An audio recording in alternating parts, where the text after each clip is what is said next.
Faz 3 meses que a Prefeitura de Londrina iniciou medidas para restringir a circulação de pessoas, inclusive com o fechamento do comércio. O município seguiu exemplos de outras cidades do Brasil e do mundo que também enfrentaram e ainda estão enfrentando a pandemia do coronavírus. Mas como será no futuro, Como será que no futuro esse triste episódio da história será contado? Como estará nos livros de história para que, de alguma forma, a humanidade aprenda lições?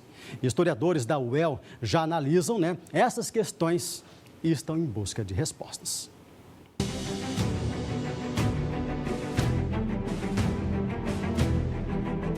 Uma nova doença respiratória desconhecida, que se espalha rapidamente, provocando uma pandemia. A prevenção, isolamento social, o fechamento de tudo. Mas e aí? O que é que vem primeiro? Salvar a saúde das pessoas ou evitar que a economia quebre? Parece que eu estou falando do coronavírus, né? Mas não. Esse cenário foi registrado na peste negra, pandemia que matou milhares de pessoas na Europa e na Ásia.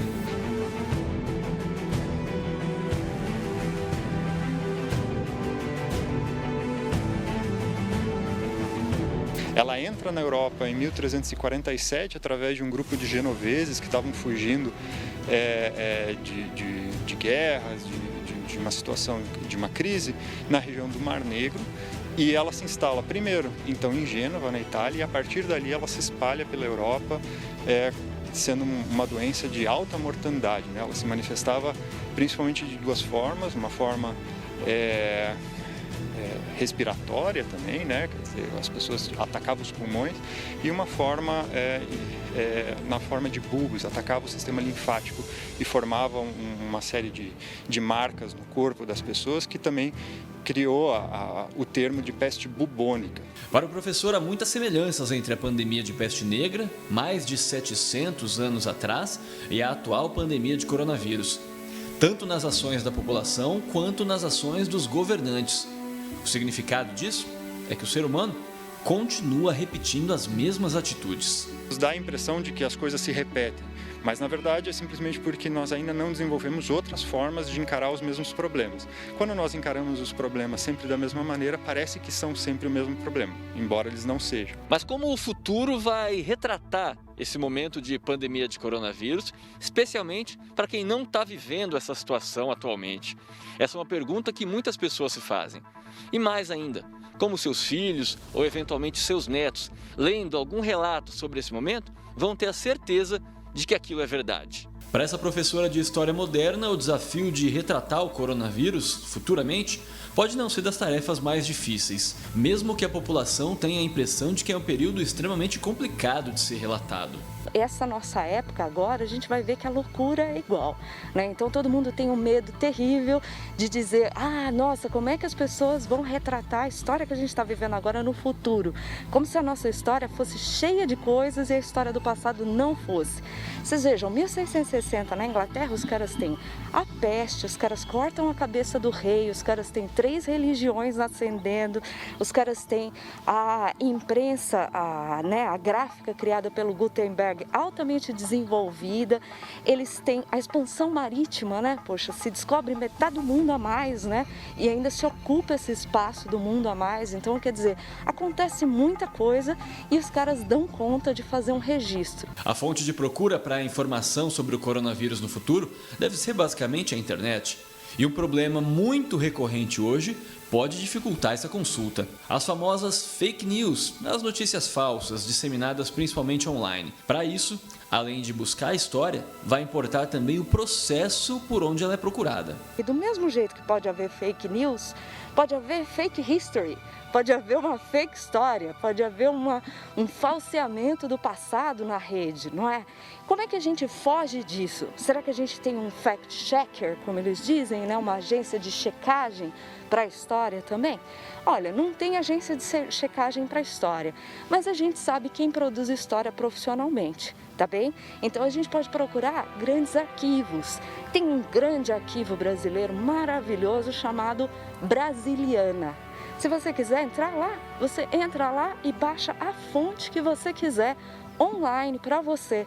O Brasiliana foi criado junto com a FAPESP, junto com o pessoal da USP, quer dizer, você tem a confiabilidade das fontes.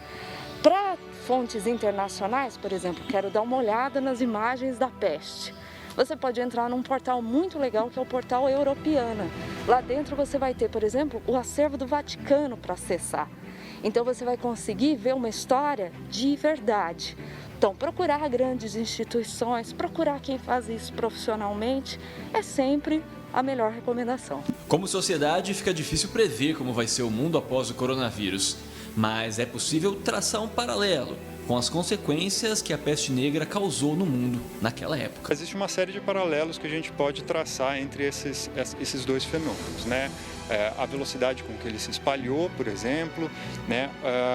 De certa maneira, os problemas que as autoridades tiveram em reconhecer, tanto reconhecer a peste quanto seus impactos e um pouco das reações que tanto a população quanto as autoridades tiveram no enfrentamento dessa pandemia lá na Idade Média. Em torno de 30% da população europeia tenha morrido, né? Se calcula em torno de 25 milhões de pessoas só na Europa tenha morrido por causa da peste.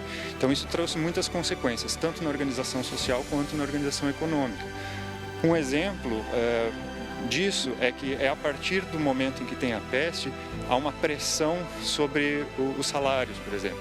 A falta de trabalhadores faz com que os trabalhadores que sobreviveram à peste, que não foram afetados, exijam salários maiores. Há um aumento, então, muito drástico no preço dos salários e, consequentemente, também no preço dos produtos à disposição na economia.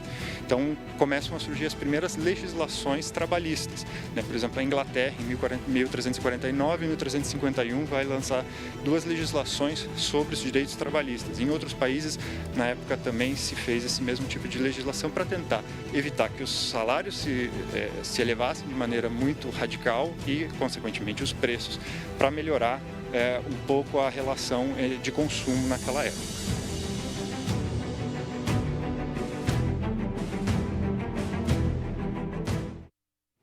Pois é, pessoal.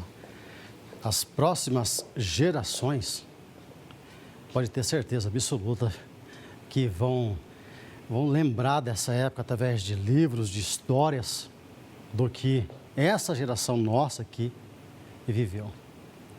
Porque a geração antiga, o que aconteceu com a gripe espanhola, a peste negra e tantas outras, né?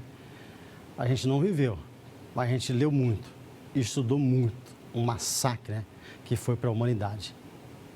E especialistas falam que esse coronavírus é muito pior, vai ser muito pior do que aconteceu no passado. Só de pensar, já arrepia, né? Só de pensar. É que os nossos netos, bisnetos, eles vão lembrar disso. Nós não. Vamos lembrar que não estamos vivendo, né?